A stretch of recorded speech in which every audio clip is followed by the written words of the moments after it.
Alors, salut tout le monde, je suis Ramazan, donc enseignant en mathématiques. Depuis plusieurs années, donc j'enseigne cette matière et vous avez bientôt le brevet approche.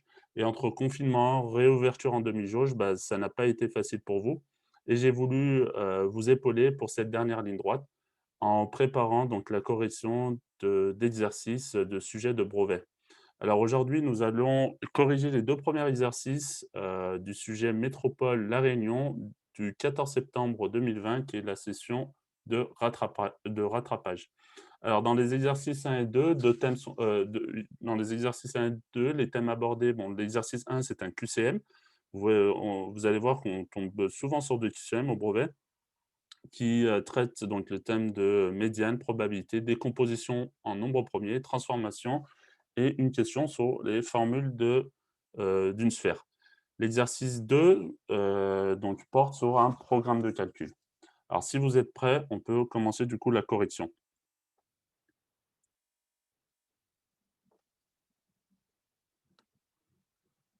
Alors, allez, c'est parti. Donc pour l'exercice 1, donc cet exercice, on va lire en premier l'énoncé. Cet exercice est un questionnaire à choix multiples, un QCM. Pour chaque question, une seule des 3 réponses proposées est exacte. Sur la copie, indiquez le numéro de la question et recopiez sans justifier la réponse choisie. Alors là, il y a une seule réponse, par question.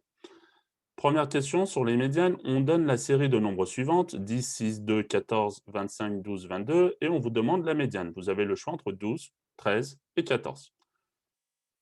Question numéro 2. Un sac opaque contient 50 billes bleues, 45 rouges, 45 vertes et 60 jaunes. Les billes sont indiscernables au toucher. On tire une bille au hasard dans ce sac et la probabilité que la bille soit jaune est de 60, de 0,3 ou de 1 sur 60. Question 3. La décomposition en facteur premier de 2020 est 2 fois 10 fois 101, ou 5 fois 5 fois 101, ou 2 fois 2 fois 5 fois 101. Question 4. La formule qui permet de calculer le volume d'une boule de rayon R est 2 fois pi fois r carré, 4 tiers pi r cube. Et la question 5.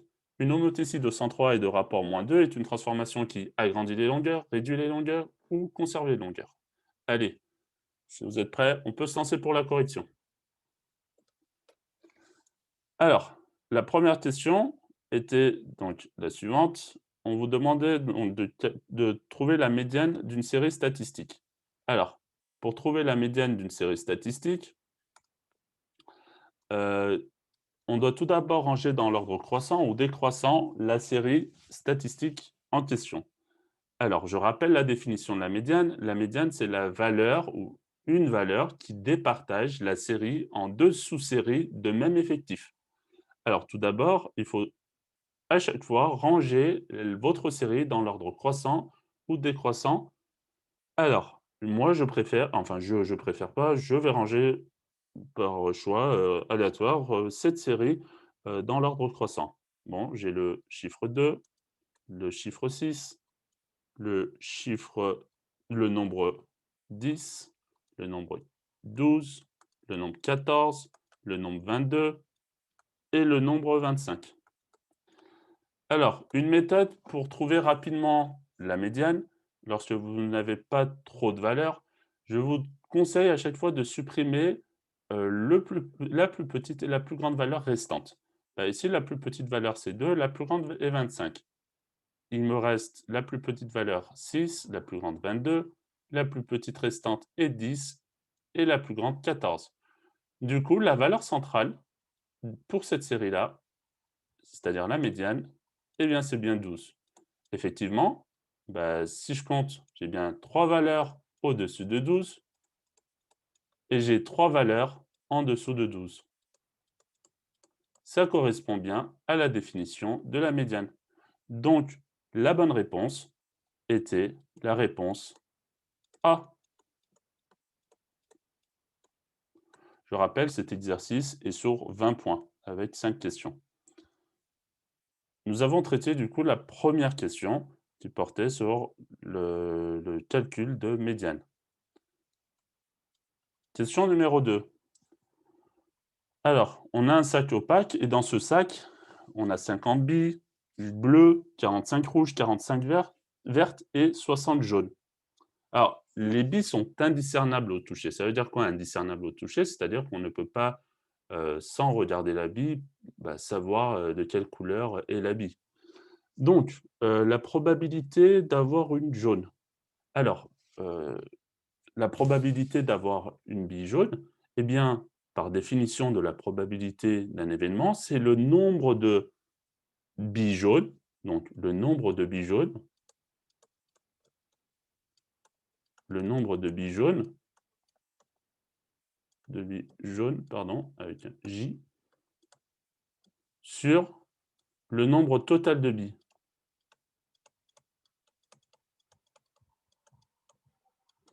Alors, le nombre de billes jaunes, bah, des billes jaunes, on a 60 billes jaunes et le nombre total de billes, si j'additionne toutes les billes, bon, j'en ai 50 bleues, donc 50 plus 45 rouges, plus 45 vertes et plus 60 jaunes. Alors, ce que je vous conseille de faire, ce serait peut-être de faire cette somme en premier. Donc si je fais cette somme, eh bien j'obtiens 50 plus 45 plus 45 plus 60, ce qui me donne un total de 200. 200. Donc la probabilité d'avoir une bille jaune, eh bien c'est 60 sur 200. Alors, une probabilité, effectivement, je lance un dé, par exemple, un dé non truqué à 6 faces. Je demande la probabilité d'avoir le chiffre 1, vous avez combien de possibilités pour avoir le chiffre 1? Une seule. Sur combien au total? Sur 6 parce que vous avez 6 faces différentes. Eh bien, ici, on raisonne de la même façon. Combien de billes jaunes est-ce que j'ai en main? 60 sur combien au total? Sur 200. Et quand je tape 60 sur 200 sur la calculatrice, eh bien, j'obtiens 0,3. Alors, du coup, la bonne réponse était la réponse B.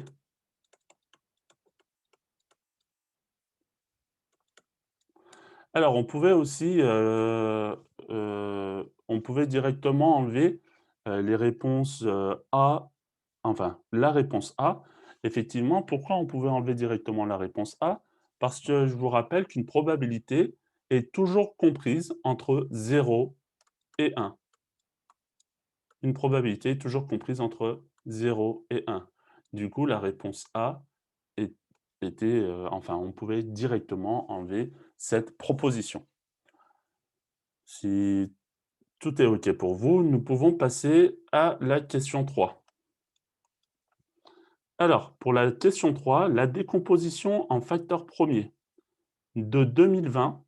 Alors, je vous rappelle, pour décomposer en facteurs premiers, il faut utiliser des nombres premiers. Un petit rappel de la définition de nombre premier. Un nombre premier est un nombre qui peut être divisible par lui-même et par 1. Alors une petite liste des premiers nombres premiers, on commence, par 2, 3, 5, 7, 11, 13.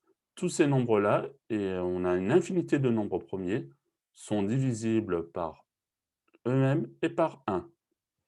Alors, ici, eh bien, dans notre première proposition, 2 fois 10 fois 101, eh bien, c'est bien égal à 2020.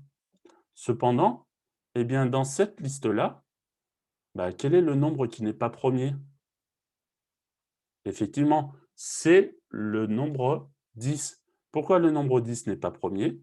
Eh bien, parce qu'il n'est pas divisible seulement par 1 et par lui-même. Parce que le nombre 10 est divisible aussi par, enfin, il est divisible par 1, par 2, par 5 et par 10. Du coup, ça ne peut pas être la réponse A, parce qu'il y a un nombre qui n'est pas premier. Alors, dans la réponse B, le souci, c'est que lorsque vous allez faire 5 fois 5 fois 101, bah, ce n'est pas égal à 2020. Donc on peut aussi directement enlever la réponse B. Eh bien, la bonne réponse, effectivement, eh bien, bravo, c'est la réponse C. Eh bien, 2 fois 2 fois 5 fois 101, ça nous donne bien 2020. Et tous ces nombres-là sont des nombres premiers. Bah, 2, 5 et 101 sont des nombres premiers, car ils sont divisibles par eux-mêmes et par 1. Donc, c'était la réponse C. Réponse C.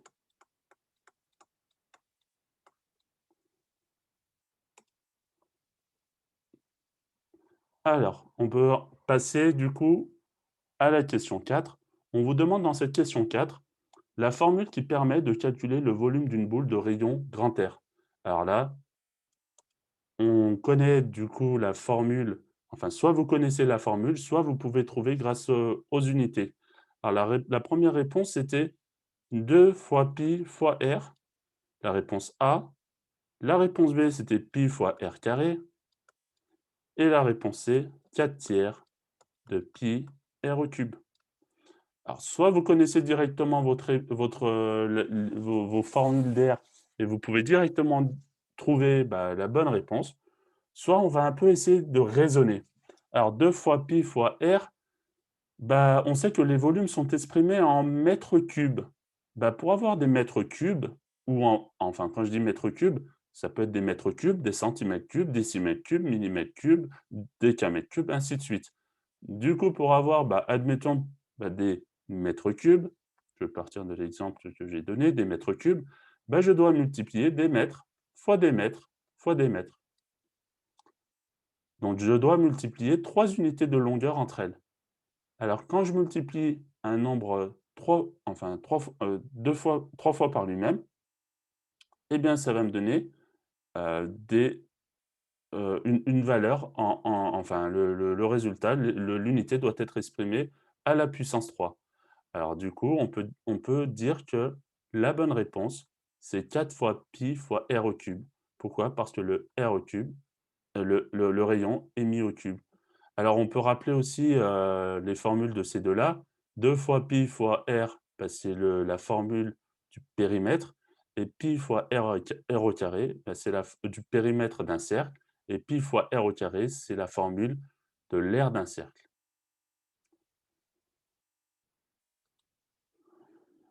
Dernière question pour ce QCM, question 5. Alors, une homothétie de centre A et de rapport -2 est une transformation. Alors, cette transformation, donc, il faut savoir que dans le cas où on a un rapport de l'homothétie qui est négatif, eh bien, c'est lorsqu'on fait glisser les points d'une figure de l'autre côté du centre de l'homothétie. La figure, du coup, effectue un demi-tour autour de ce centre. Alors, par, par définition, donc, on a, un demi-tour qui s'effectue, mais les longueurs vont, elles, être multipliées, eh bien, par 2. Donc, si on multiplie les longueurs par 2, on ne réduit pas les longueurs et on ne conserve pas les longueurs. Du coup, la seule possibilité et la bonne réponse est la réponse A. On multiplie les longueurs par 2. Alors, je vous rappelle l'homothétie, je vais prendre bah, un triangle ABC, par exemple. Et si je veux faire l'homothétie du triangle de rapport -2, eh bien, je vais faire à chaque fois, bah, la symétrie centrale de chaque point, sauf que sauf que la longueur, la longueur pour chaque côté de triangle, bah, sera multipliée par 2. Donc je vais obtenir exactement, s je vais effectuer la symétrie de chaque point, sauf que je vais avoir un plus grand triangle et du coup qui va effectuer un demi-tour. Donc j'aurai mes points, C', B' et A'. Et voilà du coup pour l'exercice 1 du sujet Métropole La Réunion de septembre 2020. Alors, si vous n'avez pas de questions, du coup, nous pouvons passer à l'exercice 2 de ce sujet.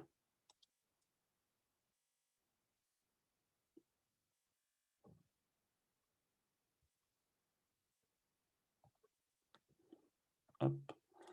Alors, pour l'exercice 2, je vais lire rapidement l'énoncé. Alors, on considère le programme suivant. Choisir un nombre, ajouter 7 à ce nombre, soustraire 7 au nombre choisi au départ, multiplier les deux résultats précédents et ajouter 50. Première question, montrer que si le nombre choisi au départ est 2, alors le résultat est 5. Alors, on va passer du coup à la correction de cette question. Alors, on choisit le nombre de départ, on nous a dit qu'on devait choisir le nombre 2. Alors, le nombre 2, qu'est-ce qu'on lui fait? Eh bien, l'étape 2, on lui ajoute 7. Bon, ben, on va ajouter 7, du coup, ça va nous donner 9.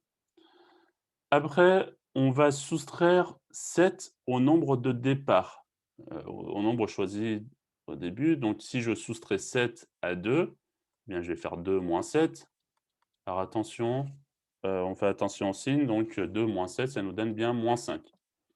Troisième étape, multiplier les deux résultats précédents. Eh bien, on va multiplier les deux résultats que l'on vient d'obtenir et on va faire 9 fois moins 5.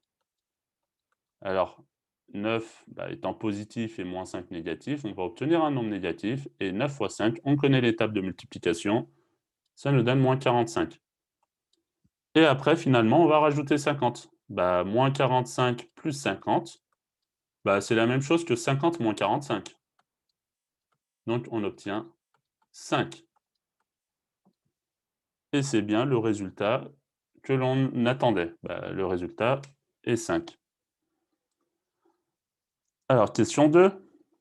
Quel est le résultat obtenu avec ce programme si le nombre choisi au départ est moins 10? Alors, le nombre choisi au départ est moins 10. Bon, j'ai moins 10. Je faisais quoi, vous vous en souvenez? J'ajoute 7. Moins 10 plus 7. Moins 3. Et de l'autre côté, eh bien, soustraire 7 au nombre de départ. Moins 10 moins 7, ce qui nous donne moins 17. Après, qu'est-ce que je devais faire, vous vous en souvenez? Je dois multiplier ces deux résultats. Eh bien, moins 3 fois moins 7, moins 17, pardon. Eh bien, moins fois moins, ça va nous donner un plus. D'accord? On n'oublie pas la règle des signes. Et 3 fois 17, ce qui nous donne 51. Et nous devons ajouter 50. Bon, ajouter, c'est faire plus, on l'a fait juste en haut. Eh bien, 50 plus 50 plus 50, 51 plus 50, ce qui nous donne 101. Donc, le nombre obtenu pour moins 10 en nombre d'entrées, eh bien, c'est 101.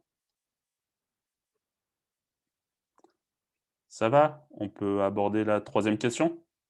Allez, super. Alors, question 3. Un élève s'aperçoit qu'en calculant le double de 2 et en ajoutant 1, il obtient 5, le même résultat que celui qu'il a obtenu à la question 1. Il pense que le programme de calcul revient à calculer le double du nombre de départ et ajouter 1. A-t-il raison? À votre avis, est-ce qu'il a raison? On va voir ça. Alors, l'élève s'est dit, bon, pour le premier résultat, pour le premier nombre, lorsque j'ai 2 comme nombre de départ, eh bien, le nombre d'arrivée est 5. Et il a fait la relation, il s'est dit, bon, comment je passe de 2 à 5? Il suffit de multiplier par 2 et après je vais ajouter 1. Et pour ce cas-là, eh bien, ça marche. Alors, est-ce que ça marche tout le temps? Alors, une astuce en mathématiques pour démontrer que quelque chose est faux ou pour démontrer que quelque chose est faux, eh bien, c'est de trouver un contre-exemple. Alors, est-ce que là, on peut trouver un contre-exemple?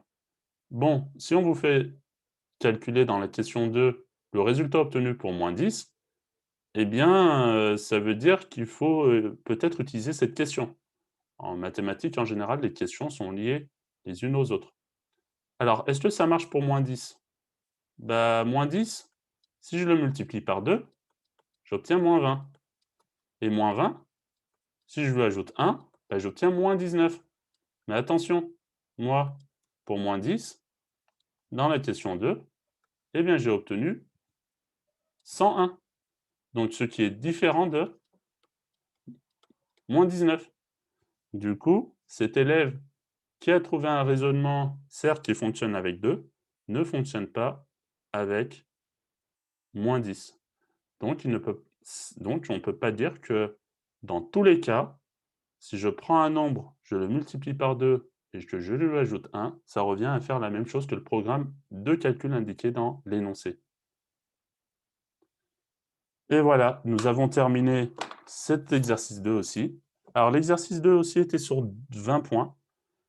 Comme vous le voyez, il suffit de bien faire, ces calculs, de ne pas se tromper dans les étapes, de faire attention à la règle des signes et de vérifier à chaque fois, bah, les résultats que l'on obtient.